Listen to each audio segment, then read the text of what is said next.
నేను మీ ఆదర్శ రైతుని. మీకు అందుబాటులో ఉండే రైతుని. ఇక్కడ పూతయితే చూసుకోవచ్చు. మనమైతే ఇక్కడ పూతనేది కట్ అయింది చూడండి. ఇలా పూత కట్ కాకుండా ఉండాలంటే, ఈ పూత కూడా పసుపు కలర్‌లోకి మారింది. మీరు చూసుకోవచ్చు. ఇక్కడ కట్ అయినప్పుడు పసుపు కలర్‌లోకి మారింది. ఇక్కడ కట్ అయినప్పుడు కూడా లైట్‌గా పసుపు కలర్‌లోకి మారుతుంది.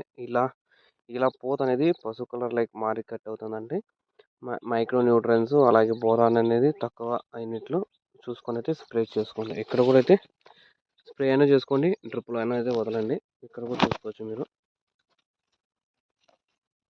మీరు చూడండి పూత ఆల్రెడీ కట్ అనేది అయిపోయింది.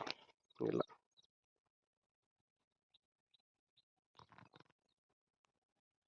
ఇట్లా కట్ అయిపోతుంటే పసుపు కలర్‌లోకి మారి main micro nutrients, boron problem డ్రిప్‌కు వదలండి. అలాగే స్ప్రే కూడా అయితే మీరు మామూలుగా కెమికల్ స్ప్రే చేసినప్పుడు దాంతో కలిపి అయితే స్ప్రే చేయండి. మన ఛానల్ అయితే సబ్స్క్రైబ్ చేసుకోండి. Thank you.